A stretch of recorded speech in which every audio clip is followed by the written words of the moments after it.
This is the RPM Podcast, starring Eric Brennan, Give me all your balloons. Sam Ballard Jr., I'm not normally a praying man, but if you're up there, please save me, Superman. Neil Rutt III, We wish to welcome you so much, Finland. Nick Rendo, Typical of Italian cars. They wait until you really need them, and then they go wrong. and Josh Matthews. All BMWs are driven by people who are psychologically unfit to drive anything more powerful than an electric razor. Well, hello, everybody, and welcome to another edition of the RPM Podcast. I'm Eric Brennan, and I'm not sure how you're looking on the monitor, but Sam Ballard is either to my left or my right. To your right. Down in Charlotte. To my right? It's gonna be that way. Yeah, yes. I don't know how to. I'm not good with the reverse camera thing. I'm trying to point, but it's not working. Make a left at the next street, Eric. What? Straight? On my screen, Josh Matthews is down here. So, but for most of down. you, he's right in front of me. No. At the oh my goodness, in the Matthews Family Studios down in Waretown, New Jersey. If you haven't done so already, our creative contributor Sam has kind of done another overhaul of the RPMpodcast.com website. So I want to invite all of you to go check it out. It's actually really cool. Josh updated some graphics effects to it, and it's really, really cool. I just saw it for the first time about 10 minutes ago, and I stared at it for about 20 minutes because it's really, really cool. So check that out. You don't want to go to rpmpodcast.com because it's a porn site. Nope, Yeah. I don't know who would do that. It's that was the computer telling us that that's what happens. Yeah. I'm glad we got it out of the way early this week. It was testing our theory. So also, while you go to the rpmpodcast.com, there's a whole bunch of things you can check out. There'll be an archive section with shows we've done in the past. One of them is already up right now.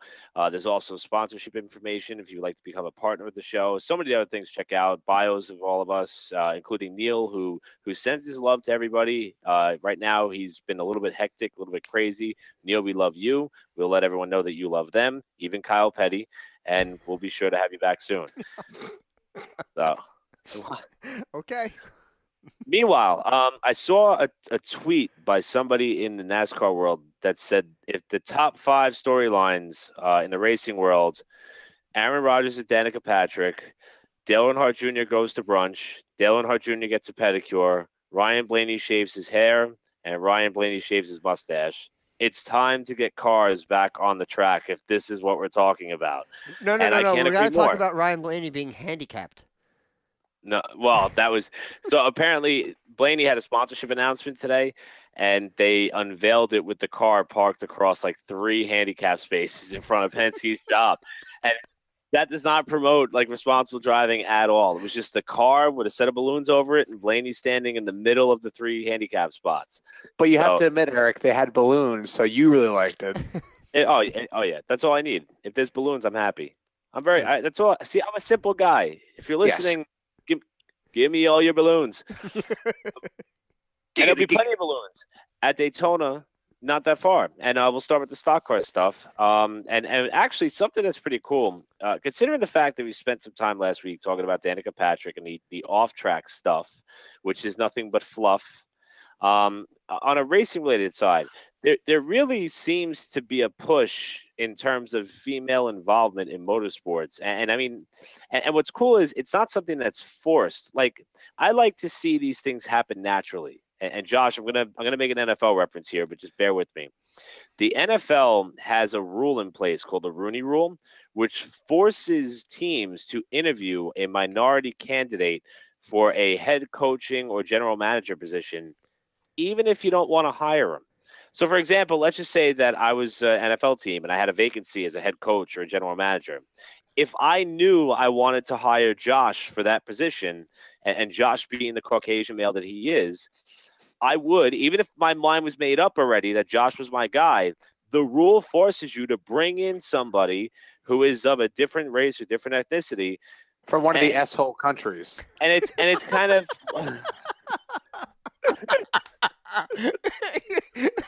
Oh, he censored himself. It was so funny, but yeah, and it's kind of fugazi. It's fake. It's not legitimate. It's not authentic. What was and I mean, that NASCAR.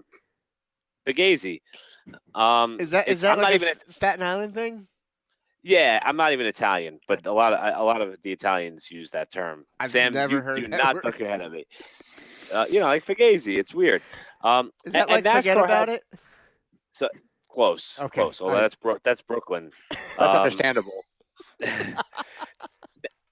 NASCAR did have the Drive for Diversity program, but I don't think it was doing what it was supposed to do, and it's still in place, but it's not as, like star powered as what it was a few years Eric, ago. let's be frank here. Let's see how much diversity that NASCAR has. You have Ryan Blaney, William Byron, Christopher Bell, and Daniel Suarez in the mix. Well, Wait, no, did you say Bubba you Wallace? True, Yeah. Bubba's back. Yeah. Right, Bubba's back. Kyle Larson was in the Drive a for Diversity douchebag. program Sorry. because I disagree entirely, and we'll talk about that as we go further along. Oh yeah. So, it's now on the ARCA level, we're going to have two female drivers who I think they're pretty good. Natalie Decker, who ran some K&N races not that long ago, she was at the Daytona test for Venturini, and she'll also be teamed up with Leilani Munter. So that team will have two female drivers in their arsenal when they get to Daytona in a couple weeks. And also, probably one of the biggest stories in terms of female power is not with a racing driver, but Schmidt-Peterson Motorsports IndyCar Series team hired the very, very popular IMSA engineer, Lena Gade. I had to make sure I was pronouncing her name correctly. And she is now the first female head engineer for an IndyCar program, I believe, ever. And I think that's more of an accomplishment than, just having another female driver start or compete in, for that open wheel series. I think that is more of a groundbreaking movement for women in motorsports. We've seen before. There's Ashley Parlay, who she would have is that Greaser Mascara blog where she would just travel around with Cup Series teams, and she was a female crew member and mechanic, and her goal is to one day be, a female crew chief. And I like seeing that happen organically, just strictly through their talents and skill levels, and not have to have some makeshift party bus that kind of pushes these people up because of who or what they are, but rather because of what they can do. You also have Alba Colin, who replaced Darian Grubb over at Hendrick Motorsports because Grubb is going over to crew chief for the 24. So Right. Who Yes, was that is the true. female head over in F1? I'm not. I forgot the name. What? This That's is the why thing, we 'cause need a it's- research staff. Yeah. Well, if Nick was here, he would know. But I remember that was they made a big deal of it. But for me, it was like, okay, it's just another, head, person, crew person at another team, and whatever. I care more about the on track product than, this kind of stuff. I don't think that this should be headlines, personally. Well, it's good to see. I It's understand nice to why it see- is, and I'm fine with that. But we shouldn't be. Why are we at a point where this has to be a headline? Why can't it be like, oh, great, another person? Great, some other chick is going to be racing instead of Danica Patrick. Okay, who cares? Get in the car and go. Right. Well, in terms of the racing side of things, I'm on the same page with you. I want to see the results, start to come with this too, because I know they can, and it's not just the women. Like we'll talk in just a little while about some of the words that came out of the Haas F1 team about how they feel about American race car drivers, and that's both men gonna and be women. That's going to be But fun. I spit on American drivers, but But we've talked before about other higher up female voices in Formula One saying that they don't believe that a woman a woman racer is cut out to compete with male racers, and they should even have their own series. And the FIA is actually entertaining that idea, which I think is a travesty. But it's when you see these storylines begin to drop and the participation come up, and especially on the driver's side, they have results in other series to back it up. It's promising to see, and also the engineering side is interesting. And it's something that I figured we would touch on here, considering the fact that race season is about to start. We can start to see these things coming to fruition. I thought it just So ended. let's see what they have to offer him. It feels like it did. Also, at the ARCA test this past week, a New Jersey driver, dirt modified driver at New Egypt Speedway, Brandon Grasso, was there. It was announced that he will be taking over the championship-winning number 52 ARCA car for Ken Schrader Racing. However, Grasso did not get approval to compete at Daytona because he will still be under, I believe it's 18 years of age that you have to be to compete at Daytona.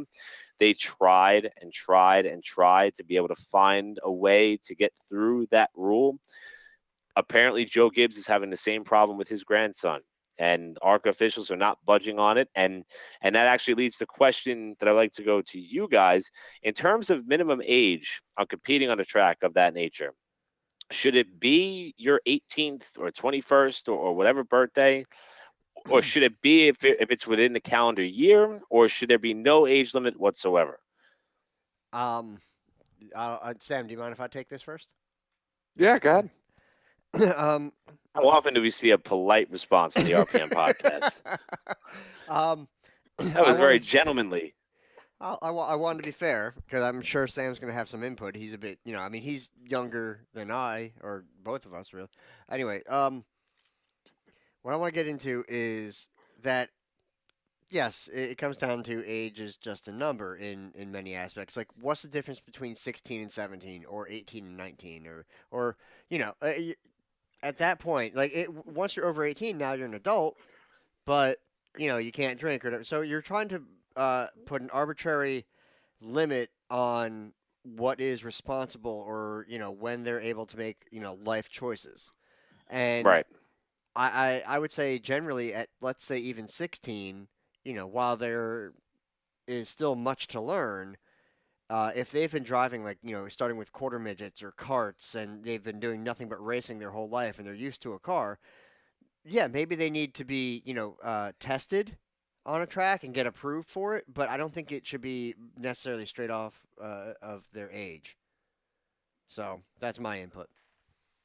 This is an issue that we have kind of often with the WK and the karting community because people, for people who don't know, the way the kart system works in most organizations is you race the same kart. When you get to a certain point, it's just different age groups. So, like, a 5-year-old can't be out there with a 12-year-old. I mean, it just makes common sense.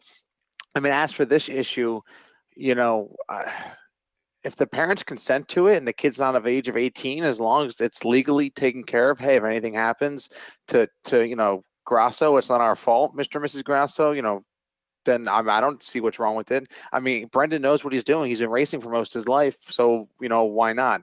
But I also understand why Daytona's doing it because, they don't want that on their back. I mean, a lot of people have lost their lives at Daytona, Dale Earnhardt being one of them. And I think Daytona sees that and doesn't want that to overshadow the reputation they're trying to recreate, if you will. See, I would say that you could find a happy medium amongst the two if you were to pair it up with if the driver is going to turn 18 within the calendar year. So let's say you have a birthday on December 31st of this yeyear. If you're going right, yeah, if you're going to turn the age that you're going to be allowed to race, they should allow you to race for this. Because number one, it's not your fault that you were born that late in the year. And it shouldn't be your fault that the season is scheduled basically from February to October, ARCA that is. So they should be able to cut you that slack just for timing purposes. So let me ask you a question then. Outside of racing, for example, I'm turning 21 this year. Why can't I have a drink now? And why do I have to wait till April? That's fair enough. But Sam you know what, though? identifies as a 21-year-old. So apparently I look 35, so what the hell. The only counter argument I will put to that is you could drink any day of the week. Racing is something that seems to be time sensitive for some reason. Like you're in the prime of your career for so long. The opportunities only present themselves for so long. So True. I consider that to be a little bit different. But let's take a note here. I am not 21, never had alcohol, and if you're not of the age of 21, you should not consume alcohol. We're not okay with that on the RPM podcast. 21 means 21. Nobody drinks until they're of age. Come on. There are good people in this country. Not many. Law-obeying citizens. Not me. This is my confession. So, Daytona's right around the corner. In fact, the Clash, which I don't even know what we're going to call it. What's It's the the deal with Clash, the which is cool. sponsorship thing? Is it Uh, just all up in the air It's currently? the Advanced Auto Parts Clash. Okay. okay, which isn't But bad. our sponsorship situation, if you're willing to sponsor us, $10 a package, folks. I mean, you can't beat that on the RPM podcast. Yeah, Check that's our right. website out. Sam's package for $10. Yeah, that's a Hey, pretty no good one else deal. is getting it. At least not yet. So the Clash of the ARCA race will be about February 11th. The duels are going to be on February 15th. Of course, that will be a Thursday night event, as it has been for the last few years. Sam, you're shaking your head. Why? I miss coming home from high school, getting a big bowl of chips, some Mountain Dew, and rooting on my favorite drivers right after school at 3 o'clock in the afternoon. Yeah, but What by the time you happened? got home, wasn't race one over already? Right, it doesn't really matter. Most of the losers were in race number one. Race number one usually, yeah. So at the end of the day, I mean, still, I don't know why it's not like 3 o'clock. Well, I'll tell you a backstory about me growing up as a kid and during speed weeks. Please don't. So when I was a kid, when I was a kid, like when I was in like intermediate school and then just started out high When school, I was a little boy. I was believe it or not, I was a very, very good student. Before I began to realize I could go to work instead of go to school, then things got knocked sideways. But so my mother would allow me the opportunity to stay home to watch, say, the truck race on the Friday before the 500. Then they moved that race tonight. So I tried to back up that sick day, for like the Thursday so I could watch the duels. And it kind of worked, except there was one occasion where like I think I had a pet hamster that died unexpectedly on like a Wednesday morning. And the poor thing got out of the cage. We couldn't find it. When we found it, it was too little too late. R.I.P. Fluffy. But so I ended up staying home that one day, and my mother actually wrote me a note that I had a death in the family, and that's why I was out for the 2 days back to back. Even though one of them was because I was upset about my poor hamster, and the other one was because I wanted to watch the qualifying races for Daytona. Because I was a good student, I would let my kids stay home to watch a race, wouldn't you? I'm not touching Josh, that. Not touching Can that. I call him a dumbass? Please. Josh, Eric, you're a dumbass. Why? You wouldn't if your kid was really good in school and he went to school all the time and had a really good report card and really good grades and didn't ask for much and he wanted to stay home and watch a race, would you let him stay home and watch a race? I mean, now you don't have to. Now he can sit in the room and keep his phone under his desk and just like kind of watch the race itself. Because my parents, I have to watch what I say because my dad actually listens to the show. I used to lie to them, be like, I'm not feeling well. Mom would be like, yeah, you're not feeling well. Like when Martin Truex Jr. won that Rain Monday race at Dover in 2007, I was there. I had a big Jersey Mike sub in my room. I was sick from school. I stayed home for that too. I mean, it was fantastic. but my children, absolutely not. Nope. School comes before racing. Yeah, but you could always go back. Like you could always take the classes, again the next day. It'll be fine. It's not a big deal. It's the race is happening now. Like you can miss something spectacular in that moment. Technology isn't where it has. Technology wasn't the way it was back then. Oh yeah, no. I mean, granted, there were days like I'll never forget when Ricky Craven won his first Cup race in October 2001. That was a Monday race, and I was so upset that I missed it. And I remember I had like computer class at the end of the day in school. Craven ate Tide Pods? No, because he's still here, so he wouldn't do that. Oh my goodness. No, Ricky Craven got high off that fence. What was that, Talladega or was that Daytona? I can't remember. Talladega in '96. Yeah, he got high doing that. So. Yeah. Oh my goodness, the survival of the fittest is working out. Well, a couple of other kids who didn't eat Tide Pods, the Taylor brothers, who are going to get set to compete in the 24 Hours of Daytona in just 1 week. And then for the first time, and as long as I can remember, maybe since Jordan was in a GT car a few years back, they're actually going to be competing against each other for the most part. Where's Steve Harvey when you need him?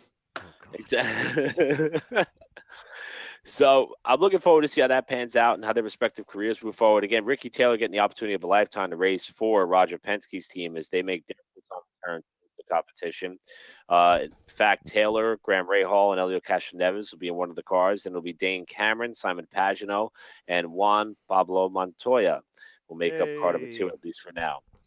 So I'm excited. That's usually a fun event. I think it's the best way to kick off speed weeks at Daytona, but Speed Weeks has kind of lost its luster.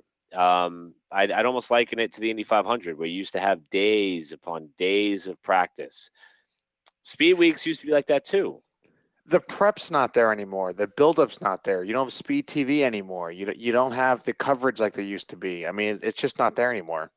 Yeah, and you used to have testing, which was like an appetizer. Then you would have the 24-hour race, and then immediately after that, like the following week, would be the Clash and the ARCA race, or then they would have the Dash race. But they would be practicing the whole time, and practice meant something. Practice doesn't really mean anything anymore on the plate races. It's almost Russian roulette. So it kind of neuters. Yeah, it kind of neuters everything leading up to the week of the 500. So I wish it would get back to that, but it probably won't. Same with the Indy 500. They don't need, with only 33 cars showing up every year, you don't need to have 2 weeks of full practice anymore. Yeah. And they used to have 3 weeks of qualifying, and so it's wild to see how everything has been so dwindled down and watered down, but I understand why. Right. No, I get it. So, and on the Truck Series side, it was a little bit of a surprising announcement, which seems kind of late, considering the fact that the Truck Series season starts in about a month. Yeah. Sport announced they will no longer be partnering with TRD or Toyota, and we're not exactly sure who the next manufacturer may be. Now, remember, Ford has a void that is now left with the dissolving of Brad Keselowski's Truck Series team. Oh. So I wonder if Ford wants to maintain some sort of involvement or factory support in the Truck Series ranks, maybe they'll flirt with the idea of joining us with Sport. Sam, but you holding Chevy in some appears gas to be a there or leading something? contender. I can't picture that ugly Palmenard truck on a damn Ford body. That's ugly as hell. And Thor Sport wants to win. They're going to go over to Chevy. At least they should go over to Chevy. Well, when you say they want to win, I mean, Ford finished out the year strong with Briscoe winning his, the final race of the year. I don't want to talk about how Austin Cindric got his win at Mosport, but a win's a win. But either way, they finished up rather strong. Win. Yeah, that's the story of my life. Okay. You forgot to mention one thing. I don't know if you're going to save it or not. What do you got? The death. Which one? We're going to talk about Dan Gurney next. Okay. I wasn't sure where you wanted to place that because he was kind of a jack of all trades. Oh yeah, well we were just about to move into the open wheel stuff. I was moving on with the latter portion of our NASCAR stuff. I'm tired. I had a crazy day at work, and I'm still in my work clothes. I haven't even showered yet, and it's about 10:30 p.m. Eastern time, and I need a nap. But before we do that, Josh kind of led into this a little bit. A racing pioneer, Dan Gurney, who some called the original American racing hero. In fact, if you head over to Racing Magazine's website, there are numerous write-ups and storylines, and in fact, a video montage was put together by Robin Miller back in 2016, highlighting the life of what was truly like an American racing folk hero in Dan Gurney, who passed away at the age of 86 after complications of pneumonia. Gurney ended his racing career and his Honor life Gurney. I wouldn't go down that road, but he ended his racing career and his life with wins in Formula One, IndyCar, NASCAR, and all forms of sports car racing as well. And he really was one of the original versatile drivers of the early popular era of motorsports competition. You can put him up there with the likes of Mario Andretti and AJ Foyt as somebody who, regardless of the type of car that he would get into, he would be a threat to win. Came close to winning the Indy 500 a couple of times, and he also, some credit him with kind of kickstarting that champagne spraying celebration after him and AJ Foyt elected to do it on the podium after a win at the 24 Hours of Le Mans back in 1967. Wow. So one of the first true pioneers of being able to wheel absolutely anything at any time in Dan Gurney. No longer with us anymore, but his legacy is living on. And in fact, it seems as though there will be a lot of stickers that will be given out to honor him at the Rolex 24 this coming weekend. And the stories about Dan and things that he said about racing as a whole continue to come out. And there's a lot of really interesting quotes about things that he said in print media back in the day that are still true today. One of them that stood out to me was he said, your body, the car is an extension of all of your senses when you're driving a race car. And if you don't feel that extension. And if you're not connected with your car, then you're not racing it. You're just driving it. And I thought that was pretty, even for back then, it kind of leveled off the importance of what it means to be a race car driver, which is pretty cool. There's not many people I would post happy stuff on Facebook about. And Dan Gurney has been one of my icons I looked up to, or idols rather, in the racing world. He just was an all-American badass, and he did things his way, as Frank Sinatra would say. He wasn't in the best equipment at some points of his career, but he still got out there and raced. I mean, look at all the drivers now that first of all, I can't even find rides, but guys that refuse to step down into lower tier rides because they feel like they deserve better. Dan Gurney, then when he was out of the race car, he introduced the full face race helmet in motorsports, the Gurney flap, or the lip in the back of the car to make the cars go faster. I mean, he was a crazy innovator, and I'd put him up there on the likes of Henry Ford, of just doing so much in such a short time frame. If you really think about it, to innovate and just kick ass. Dan Gurney's going to be missed in the motorsports world, and he left a really great legacy behind. Yeah, and thinking back to Dan's career and his legacy, and the term versatile comes to mind because, I mean, just look at his career. I mean, it's hard to win in any form of motorsport, let alone all of the classes in which he did. And I kind of wonder, if we were to look at today's, who would today's modern day Dan Gurney be? And I mean, there's a couple of names that come to mind, maybe because they're fresh on the brain after the Chili Bowl this past weekend, but you got to start with Kyle Larson and Christopher Bell. And Larson especially, you could probably still lean on guys like Tony Stewart. And Fernando Alonso is getting his name in there. The Formula One accolades speak for themselves. His lone IndyCar oval performance speaks for itself after he was competitive up until the motor blew. And, we'll see what he could do in the 24 Hours Daytona, although signs are pointing he's not happy with the pace of the car that he's driving. But if you were to say who our modern day versatile drivers would be that would liken to what you see with, Dan Gurney, number one's got to be Kyle Larson, in my opinion. You got anything, Josh? Hartwig? Well, come on. Hartwig's driven everything. I mean, Neil Rudd has actually as well, the third. I mean, we've seen him in late models and sportsmen and factories, and I'm just saying I'm on a more local level, obviously, but I mean, it's a lot of guys will stick to one class, and these guys are willing to put themselves out there and jump into any ride at any time. And I'm going to throw this name out here, and I'm nowhere near comparing this driver to Dan Gurney, but I would say, when it comes to versatile and is versatility a word? Yeah. I think it is. It is now. I would have to say William Byron. I mean, this kid never stepped in a full race car until he was 17, and he just kicks ass. He cleans out. He's like, I'm going to come here and win this damn race and beat all you losers. Well, some people have it, some people don't. Right, and he grew up playing video games like I did. And look where I am, stuck with you losers. Thanks. Well, the term versatile usually stems over multiple different types of racing divisions, multiple types of racing surfaces, multiple types of racing vehicles. So real life, not real life. That I would say that almost qualifies as well. I mean, Ty Majeski got his start doing the same thing. In fact, Martin Truex, and I believe his friendship with Earnhardt Jr. was started through video games back in the day. So I just don't understand how that happens. I can't even get a text back. So from who? From us or from them? From Brennan. Don't worry about it. Always be. So Dan Gurney will, in fact, be missed. One of those vehicles which Gurney did, in fact, find success in was an IndyCar. And IndyCar had their own event this weekend at the Detroit Auto Show where they formally introduced their 2018 car design with the Universal Aero kit. Roger Penske was on hand. Champion Joseph Newgarden was there as well. Mario Andretti, representatives from both Honda and Chevy. Kevin Lee emceed the whole thing.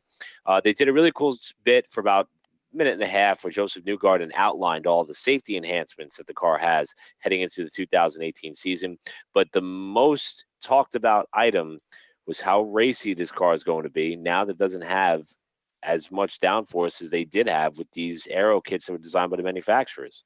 But it has the bigger tires and it's lower to the ground. And they probably will be faster. They probably will be faster, but the general consensus, especially after the test that they had down in Sebring, which is kind of like a preseason prelude where a lot of the teams got their first opportunity to massage these newer looking vehicles, and it seems like it's a lot harder to drive, and it's going to produce a much more exciting show, and I can't really wait to see it. The And cars maybe just look fast.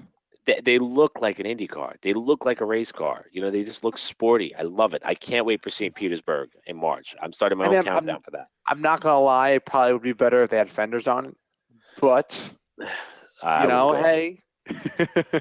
Well, it would allow the contact. Is what it comes down to. The Now, touchy.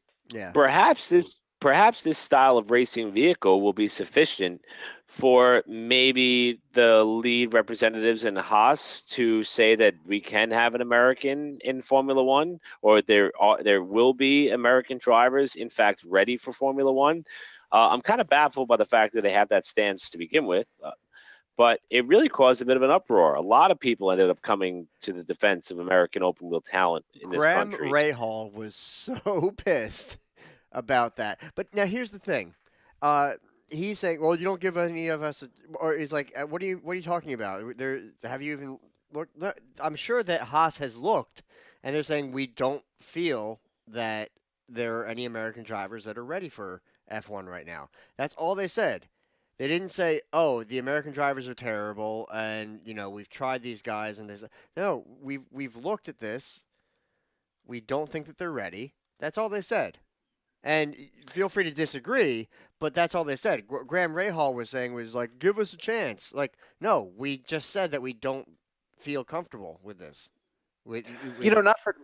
Not for nothing, but their action speaks louder than their words. They haven't hired an American driver since the inception of the team 2 years ago. So Okay, I mean, well, do they really have to come out and say it? No, they're just being a bunch of ass. Whoa. Anyway, but how many players from myself. Philadelphia are on the Eagles right now? I'm just, Well, but the Eagles won't come out and say, "Oh, nobody from Philadelphia could play football for us." no, but that's the thing. they're It not shouldn't ready. Like, matter. they wouldn't do that. Them being an American team shouldn't matter about having an American driver. A driver goes to wherever. I mean, a team based out of Italy will have a Norwegian driver or whatever. I don't think. That's okay, but to come out and say that there are no American drivers ready for Formula One, that's Right. I think they that's- said it that's a because little- they were getting pressured. Come on, bring an American in. Why don't you bring an American in? You're a mediocre team. You should be able to do it. And I think their response to that was no, we don't think any are ready. That's why we're not doing it. I think that's all. As much as I would say I'd boycott the Haas F1 team, they're the only F1 team that I root for because they're American. So America, screw the haters. Graham Rahal can wait another damn season and kick ass Haas this year. I don't even think Rahal was arguing for himself. I think even if you look at Rahal made the joke the last time that they should put Scott Dixon in one of those cars and he could show everybody what he could do in it. But I mean, Joseph Newgarden is at the top of my list. I mean, after all of his accomplishments so far in IndyCar, and just how he presents himself, and it seems like he could handle it. Connor Daly tried, didn't really work out. Alexander Rossi tried, it should have worked out, but the opportunity just didn't present himself. But after there's everything, plenty of guys. But let me say this: after everything that Kubica came through to persevere and come back as strong as he did, and he still got turned down. I mean, that says a lot. Well, that's something that still bothers me. And I what know, Josh but referring to. That's kind of Go my ahead, Josh. point. Is that you can be incredibly strong and really good, and you're still not necessarily good enough. I mean, this is where I feel like I'm stroking Rendo's ego here. That F1 is top tier. I mean, it may not be the best on track product in every aspect, but it is going to be one of the most difficult things to do as far as racing. It is the pressure to perform and be exact and perfect every second of every lap.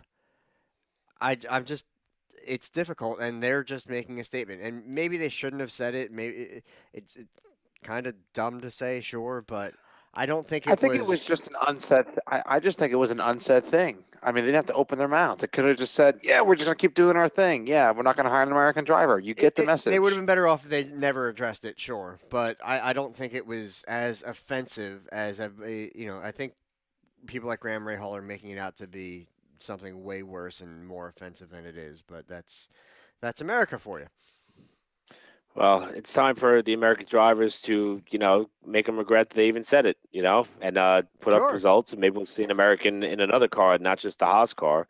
Go on But and wreck those Indy cars. only time will tell. With Josh referring to Williams Formula One team, ended up making it official that Sergei Sorokin got the open spot there. He'll team up with Lance Stroll, kind of ending Robert Kubica's chances at a comeback, at least for now. And another story that was publicized throughout the week is that Formula One may be a bit behind in terms of their social media exposure. And guys, this is something I don't know if I necessarily agree with entirely, because I feel like they're usually up on their social media coverage, at least on the stuff that I see, They've gotten which is better, but they're not on top by any means. I'm just, and here's my argument. I'm going to kind of cut you off a little bit, Eric. But if you look at Formula E, they are incredibly interactive via Facebook or Twitter and all that stuff. They even IndyCar has great fan involvement. Unfortunately, they don't have the great fan base. That that's their downside. But IndyCar is always streaming like practice or sessions or qualifying things like that. Even if it's not televised, you can probably find it live on Facebook. So Yep, huge that's credit true. to IndyCar. Formula E has the fan boost where they get the fans involved, and the top three that you vote for get an extra. I forget what it is, a little boost of power. Making a little more video game style. And if people want to argue about that, well, F1 has the DRS system, which is the same thing if you ask me.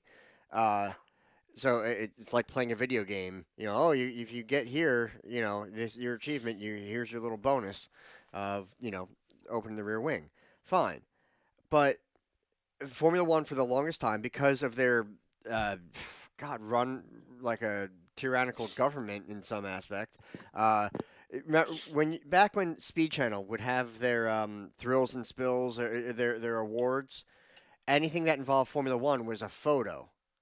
They couldn't use video Yeah. because it wasn't released by the FIA. They held all this stuff in. They were hurting themselves, Yep. and they've No, kind of that I remember. continued Yeah. that to this day with they're very selective. They've released some good explanations on calls that have been made or incidents.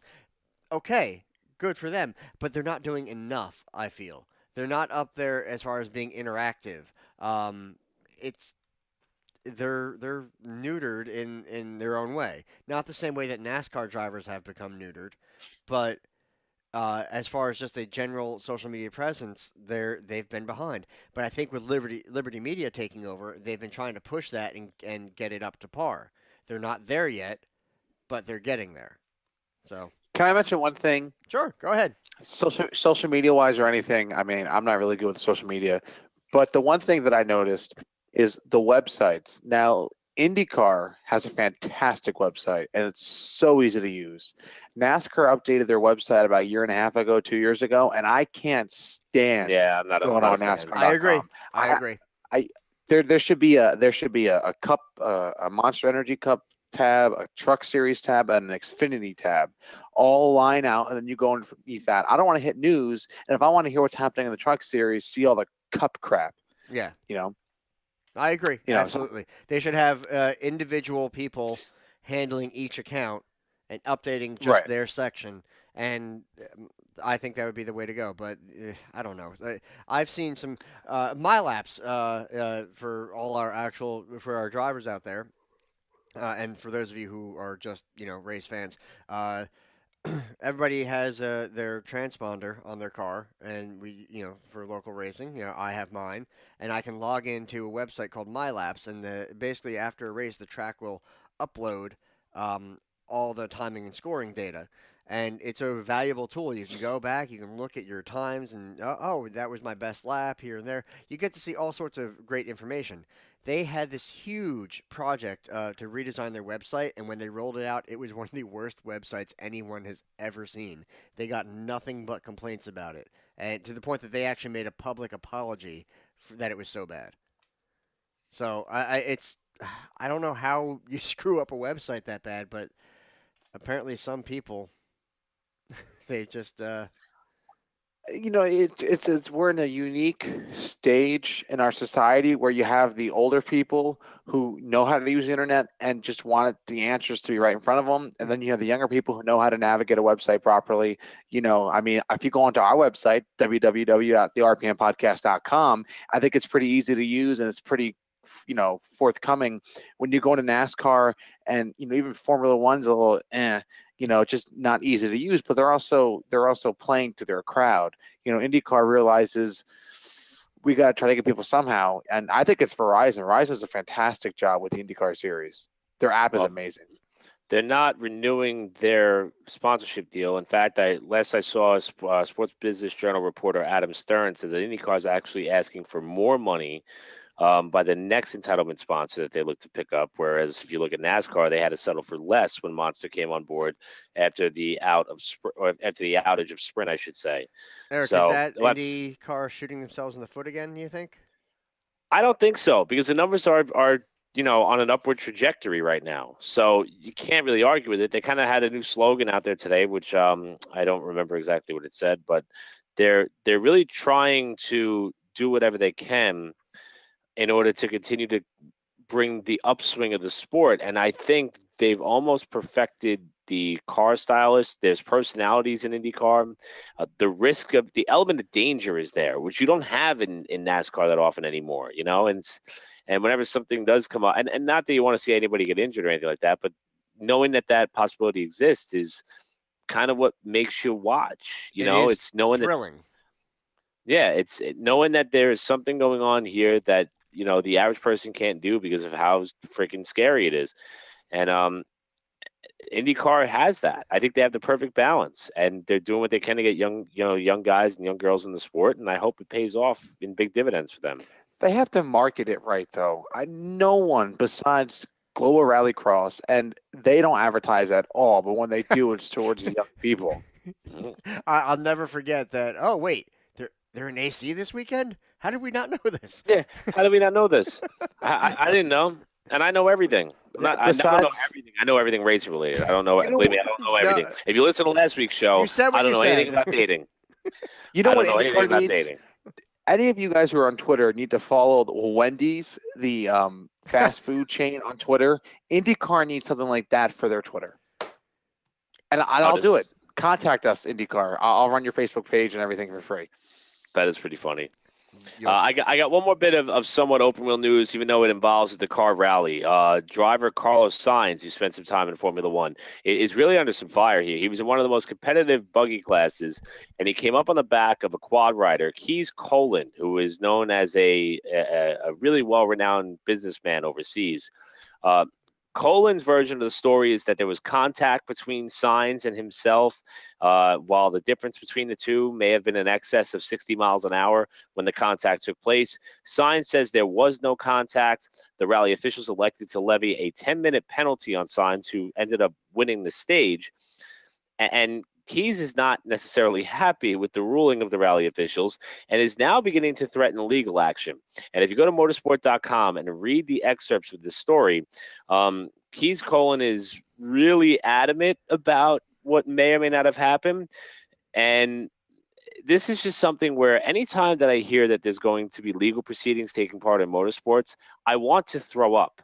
Because motorsports is a place that you're not supposed to have lawyers and judges and juries and all that shit. You're supposed to settle it on the track. Now, unfortunately, because these guys were in two different classes, you can't really settle it on the track. But that's what the garage area is for. You go settle it back there then. Yeah.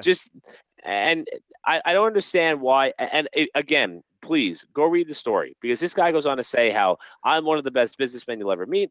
I have better lawyers in the sanctioning bodies and than anybody. My lawyers are bigger than your lawyers. It's on my desk at all times. Keys looks like a businessman. He just doesn't have the right name. See, if I'm telling you, motorsport.com has become one of the top go-to sites for auto racing news. When you read this story, besides the RPM podcast, yes, besides the RPM podcast, when you read this story, it looks like something fresh out of the National Enquirer. Like, it is so dramatic with how this and and I could have died and all this stuff, and he very well could have. I don't know, but his story doesn't add up, All right, and so threatening to sue over it doesn't add up either. can I Sounds like a ask, poor business venture. with the 10-minute penalty, did Signs still win after that, or I believe he did. I could be okay, wrong. okay? That could be fake news, So that's but probably I'm why not he's sure. unhappy with the penalty because you didn't take the win away. Yes, but please, when you have some time, please read it. Colin claims he was 20 centimeters from death. That was his words. He's Like trying to. it's It sounds like all that dribble that you have to, punch up a complaint, a legal complaint, to make it sound so much worse. Oh, my neck, I can't. Uh, it's a disability Since when claim. was since when was 20 centimeters a problem? On that note, we're going to take a break. When we come back on the other side, we'll talk about the Chili Bowl, which was the biggest racing event nationally that took place this past weekend, as we see a little bit of a short track flair get some national attention. And it was some of the up and coming and rising and current stars that really stole the show. Also, we're going to talk about the Garden State Quarter Midget Racing Club banquet that took place this past week. We'll give you an update on Ronnie Mullen and a whole bunch more on the RPM podcast. Don't forget to check us out on the rpmpodcast.com. And you listen to Josh Matthews, Sam Ballard Jr., and myself, Eric Brennan, and we'll be right back. Don't go anywhere.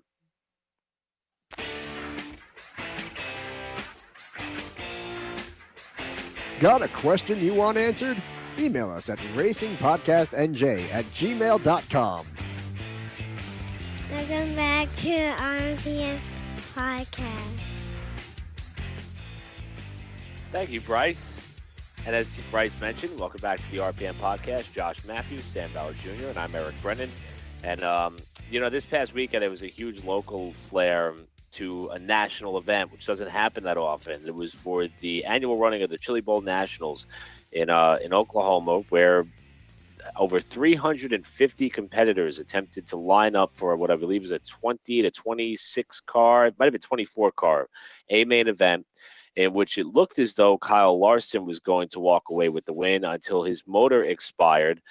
And it was Christopher Bell who seemed to have one of the second fastest cars of the week. In fact, Bell may have had the fastest car the whole week, but Larson appeared to have the edge on Saturday. And it ended up being Bell who won the Golden Driller for the second year in a row. And Larson was pretty much devastated. And Larson stirred a little bit of an uproar with some comments he made during the week about that race meaning more to him than the Daytona 500. A lot of people came at let him him stay saying, there. well, they came at him saying he was ungrateful for the opportunity to compete in Daytona 500. But his premise is that he just feels that winning the Chili Bowl would mean a little bit more to him than actually winning the 500. And I thought about it, and I'm not exactly sure where I stand on the subject matter just yet. All right. As much as I despise Kyle Larson, I get the I have a reason for kind of agreeing with that kind of a statement, and that's being like we talked about before, how the qualifying doesn't matter at Daytona, or the practice doesn't matter because with the plate racing, it's anybody's game, and who wins can come down to who gets wrecked or who gets pushed at the right time on the last lap. So maybe he feels you need to work more, it's not as much luck or, luck of position at the Chili Bowl. So that's the only thing I can. Sam, I'm not sure if you were able to hear Larson's comments on the weekend or if you have a thought. I read it. I'm reading it here. I this is what's killing NASCAR is you have guys like Kyle Larson, who is the modern day Kyle Busch, dropping down, doing these not lower than NASCAR stuff, still a really big race. People try to put their foot in their mouth and make them not want to come back. I think Kyle Larson realized he's young. He's still in his prime. Maybe next year, if he's not with, Ganassi, someone might be like, hey, you can't be doing this stuff anymore. And that's it. And I think, Kyle Larson is realizing because he's so good that his time is ticking doing stuff like this. He knows he's going to have NASCAR for the next 20 years, but not the Chili Bowl. So I get where he's coming from. And you have a young guy like Christopher Bell swoop it out from underneath him. I mean, I'd be mad too. They're Damn both Toyotas. young. Well, I would say that Larson really is your modern day Tony Stewart. He's good in the big league stock car, but he doesn't seem to like driving them or racing them. He even said that his goal is still to run the full World of Outlaws season. That's what he wants to do. So is he doing But it to pay the bills? I think he just enjoys it. No, We I meant covered the it here on the NASCAR end. Is he doing the NASCAR end to pay the bills, and then he's going to go and? Oh yeah, I would say so. All right. But we And, covered it here on the RPM podcast last year. He makes more money selling merchandise and souvenirs and stuff on the dirt side than he does the NASCAR. Yeah, and that's pretty astounding. Yeah. So you had to feel for Larson on that side because it was just he really wanted that one to see it get away. You feel for him, but his comments developed a lot of interesting backlash. Was surprised to see that. But I'm not. onto the stock car stuff. Well, he'll be kicking off at Daytona in about a month's time. On the more strictly local side, I had the opportunity to host the Garden State Quarter Midget Racing Club Awards Banquet, and I want to give a tip of the cap to so many people. In fact, I don't have my list in front of me, but there were Christiana Mullen, Chris Schwartz, Sean Erm, and Maddie Boyd all did these amazing video tributes and photo montages and collages. And they really added like a 21st century feel to this awards banquet, and a lot of people really appreciated it. We even were able to bring the whole thing to you on Facebook Live, so it's up on the Garden State Quarter Midget Facebook page. You want to check that out because that was really a unique opportunity for me. Biggest thing that I took out of that ceremony, though, is that I got to see and talk to Ronnie Mullen after Mullen had another scary accident in a TQ. If you remember, he had a bad flip at wall about a year and a half ago. That made it on TV. This one gave him a couple fractures in his lower neck and upper back. He's walking around in a brace. He is okay. For the most part, he's okay. And his son Cole is going to race in Atlantic City in about a week and a half when they go down there for the indoor show. So, and Ronnie was in his normal Ronnie spirits and joking, laughing, having a good time. And if it wasn't for the neck brace, you would never know he was hurt. And he's just waiting to try to get the okay to know that he could be back in the car as soon as he can. One driver who was not so lucky was Timex Morgan, who was injured in the Trenton race as well. Apparently, Morgan yesterday just underwent some spinal surgery up in Albany as he continues to nurse injuries from said crash. And our thoughts and prayers are with Timex Morgan as he continues to heal up. That was one of the rough weekend. Yeah, that definitely was. Now, something that's happening a little bit more, upcoming. We got AC in 2 weeks, but this week is the Motorsports Expo, which Josh is going to be carrying the banner for the RPM podcast there as well. Also, we have the Miss Motorsports pageant. We got a couple of friends and RPM family members who are going to be taking part in that. Sam will be in the bikini contest himself. So we'll. I got a wax. Yeah. Been a while. But we will have a presence at the Motorsports Expo. And Josh, I'm excited for, first of all, thank you. Second of all, I'm excited to know that we're going to be in good hands with you guys being there. And it should be a good time. Yeah, I'm hoping to be there with Nick Rendo. I need to double check on him. But really, the big thanks go to Dan Thomas and RCTU Racing. Because with RCTU Racing, I mean, they've given us part of their spot to display this and get our name out there as well. So hopefully we'll keep him entertained and everybody will have a good time. I mean, I'm super excited. I'm a little stressed, a little nervous because I haven't been to this place before, and there's all the questions and making sure everything gets set up in a timely manner. But I'm really looking forward to it. It's going to be a lot of fun. And then after that, we got Atlantic City coming up. That's going to be a great time. I think everyone but Sam is going. Sorry. Yeah, that's tough, Sam. But Sam, we wish you were there. On the Atlantic City front, I just got news that I have an uncle who was a Supreme Court judge in Brooklyn, and he's retiring, and his retirement party is that Friday night. So I will not be at the race Friday. I will be at his retirement party. I will be in Atlantic City Friday night, probably very late. And Saturday will be a very good time. A very, very, very good time. I expect it to be. We're going to be walking around in the pits, and the on-track party is going to be a blast, as always, as long as you keep your shoes tied very tightly. I should order more business cards. Yes, you should. I absolutely agree. But there's so much coming up. This month is actually pretty stressful. And then there's still talk of a live show for the Daytona 500. We're waiting to hear some details on that and get that all sorted out and finalized. But just a lot coming up. Our buddy For Jeff Lane is hoping to have a live show hooked up for us as we did at the Chapter House a couple times last year. And to keep yourself posted on all that, you can, of course, follow us on Facebook, or you can visit the rpmpodcast.com, the newly revamped rpmpodcast.com. Additionally, we have sponsor opportunities available as low as $10. That's right, you can have Sam's package for as low as $10. And that's cheaper than a date with Eric Brennan. It'll be after he waxed. Whoa. That's like a good $1,500 right there. You can eat off that crap. It depends on where you go. There's a couple places. Axdale Jr. Jr. got his first pedicure.